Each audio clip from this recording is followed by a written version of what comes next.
Ada satu rahasia yang mungkin ini tidak pernah dilakukan oleh artis-artis lain, malah justru dihindari oleh artis lain. Rahasia yang mungkin baru saya ungkap di sini, Mbak. Jadi cepet, cara instan membuat orang nengok cepet adalah itu. Tapi cuman ciptain polemik aja di kalangan netizen, dia jadi karyawan kita yang mempromosikan kita secara gratis.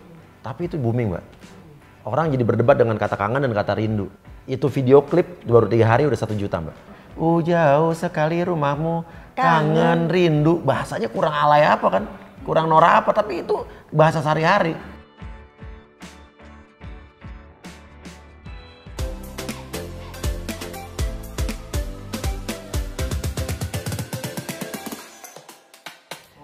Jangan lupa untuk subscribe, like, dan komen channelnya Ati Nurwahyuni.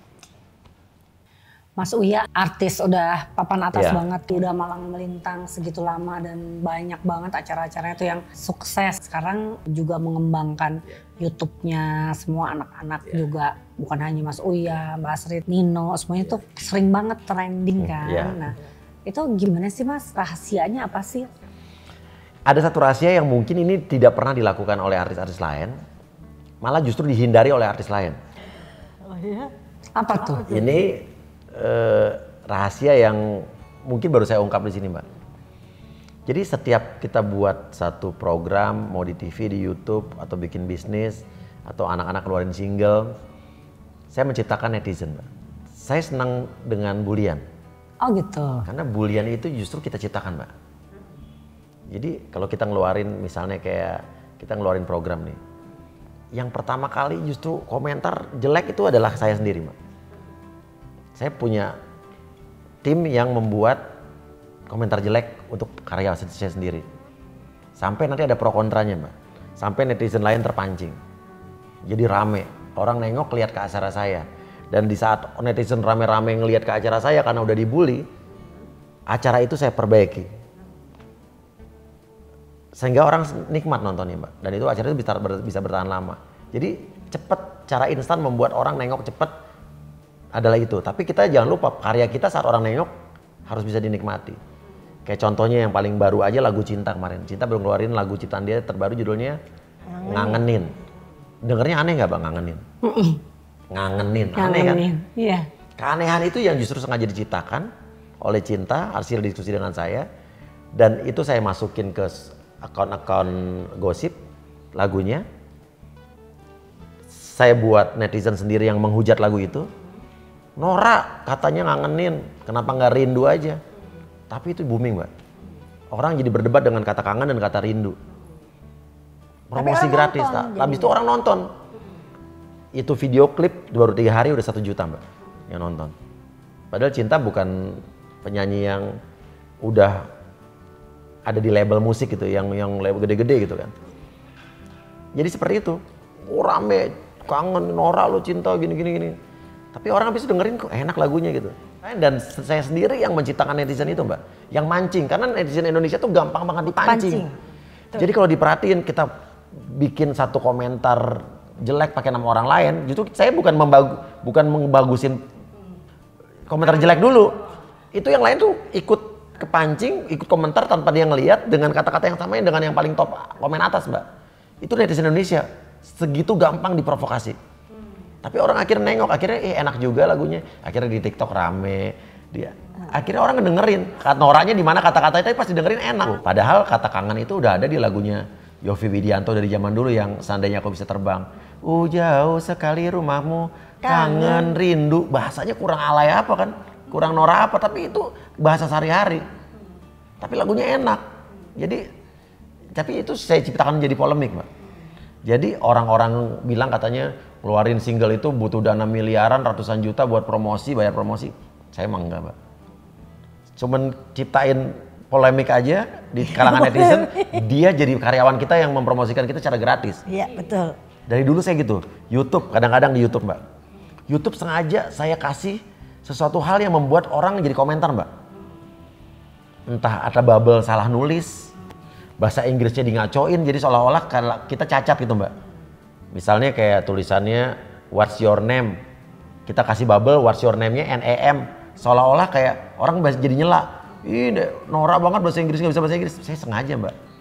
Karena kunci dari trending adalah, kunci dari YouTube trending adalah like banyak, komen banyak Mbak. Selain viewersnya. Orang pada berbalas komen kan, komentarin YouTube kita. Karena cuma satu kalimat, satu kata yang sengaja kita bikin salah Mbak. Jadi orang nyela. Tapi jadi trending, tapi ternyata kontennya menarik. Tapi orang nonton. Jadi ya itu, kenapa kita sering trending? By design. Kita yang mengajak orang buat komentar, ngeramein. Sengaja saya kadang-kadang saya buat prank, ada suatu hal adegan yang buat jadi omongan orang yang orang bilang, ih Nora, ih settingan. Sengaja Mbak, biarin aja. Biar mereka ngomong. Tapi saat orang nonton konten ini yang lain itu menarik untuk dilihat gitu loh.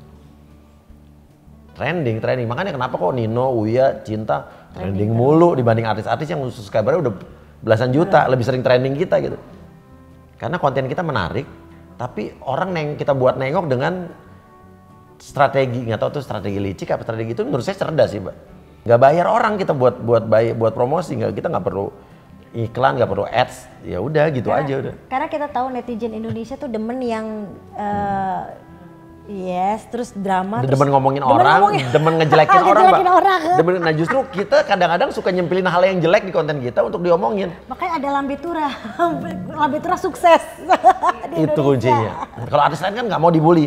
Kalau kita kadang-kadang justru sengaja mancing orang buat ngebully dulu tapi untuk buat orang nengok. Karena gini, kalau kita bilang kalau jadi artis itu kalau belum dibully lu belum terkenal. Karena kalau lu udah dibully berarti lu dikenal sama seluruh Indonesia. Karena pasti akan ada pro dan kontra ketika makin dikenal kan. Tapi jangan salah Mbak, ada artis yang naik gara-gara dibully tapi dia nggak punya konten yang menarik, nggak punya prestasi, akhirnya cuma sebentar hidupnya.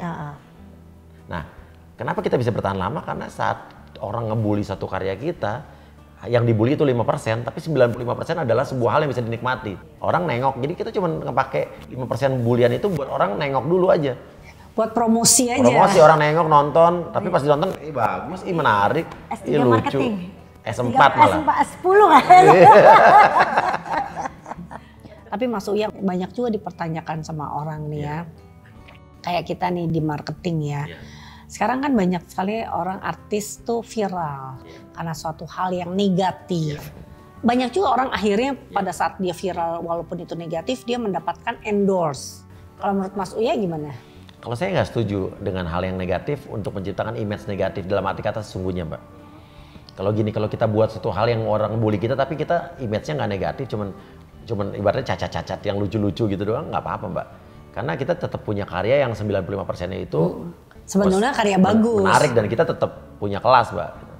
Karena gini, pada akhirnya produk yang endorse sesuatu yang lagi viral yang sifatnya negatif itu adalah produk apa? Pasti produk yang ece-ece juga Mbak. Kalau produk-produk yang benar yang bukan ece-ece pasti nggak akan itu dijadikan artis mengendorse artis dengan cuma alasan itu doang gitu. Karena takut juga brand image. Kita tanpa sadar loh kalau sebetulnya kita kalau Mas Uya nggak cerita kita nggak tahu ya. Dan anak-anak saya udah tahu soal itu, jadi anak-anak saya udah tahan mental karena ini kerjaan bapak gue nih gitu. Apalagi kalau misalnya uya-kuyanya udah mulai ikut komentar, itu berarti emang desain saya Mbak. Karena saya orangnya jarang komentar. Jadi kalau Mas Uya komentar, Mas Uya ngomongnya apa? Bikin panas aja, bikin makin rame gitu. Jadi dua kubu itu ribut jadi sendiri. Misalnya tim satu udah bilang oh jelek tuh ini udah rame. Mas Uya enggak juga gitu. Jadi saya pura-pura ngebelain itu Mbak. Ya. Nanti kan orang netizen kan bakal kepancing kan. Uya kepancing ikut balas lagi, makin rame. Makin orang nengok kan Mbak. Jadi nengok ada apa sih? Ada lagunya Cinta, cuman perkara kata kangen dan rindu bisa jadi rame gitu. Engagement. Pada akhirnya kan kata kangen juga bukan hal yang negatif kan, cuman jadi omongan orang, cuman ternyata lagunya bagus, super bagus. Jadi orang tahu oh Cinta bisa bikin lagu sendiri, oh gitu. Ngangenin kan nggak masalah. Iya. Biasa aja. Walaupun orang mendingan biasanya kangen. Kalau nggak rindu gitu, aku rindu padamu gitu. Cuma biarin aja Cin, nggak apa-apa, bikin aja nanti papa yang pikirin promosinya gimana. Iya. Seru juga ya. Jadi benar dong. Mas Uya tuh julukannya raja gimmick ya. Ya, saya mah bangga-bangga aja dibilang begitu. Karena untuk memikirkan sebuah gimmick itu nggak gampang. Iya betul. Dan nggak semua orang bisa mikirin gimmick jadi sukses, Pak. Betul. Nggak semua orang bergimmick terus sukses, benar sih. Dan sesuatu yang sukses di dunia ini, even bukan entertainment, bisnis pun perlu gimmick. Iya betul. Dan Ya orang bisa sukses karena gimmick kok Mbak. Kalau Iya. gimmick itu kan bagian dari kampanye marketing. Oh iya benar. Tinggal gimmicknya seperti apa. Seperti apa. Itu yang Iya. dipilih yang cocok sama Betul. produknya. Mas Uya, Mbak Astrid, aduh seru banget nih ya ngobrol-ngobrol dari COVID sampai akhirnya tau nggak? Kembali lagi kepada Mas Uya, hakikinya apa? Gimmick. Iya. Obrolan yang menarik banget iya. nih. Terima kasih banyak. Mudah-mudahan obrolan ini nanti banyak berguna buat teman-teman semua karena tadi banyak juga pesan-pesan yang bisa kita ambil dari Mas Uya dan Mbak Astrid ya. Terima kasih banyak Mas. Semoga pertemuan kita ini selain juga silaturahmi tapi juga bisa bermanfaat buat banyak orang. Amin. Terima kasih Mas. Thank you Mbak Ti. Terima kasih. Six Sense aku tuh mungkin lebih yang kayak perasaan ya, perasaan yang udah nggak enak gitu kan, terus kayak kalau aku gelisah berarti ada sesuatu lah istilahnya. Jadi semenjak papa lagi di rumah sakit, lagi nggak bisa ketemu, aku cuma bisa meluk boneka aja. Perginya ke McDonald, pakai gaun, aku pakai gaun, teman aku pakai jas, tapi pergi ke McDonald. Tiba-tiba McDonald's tutup.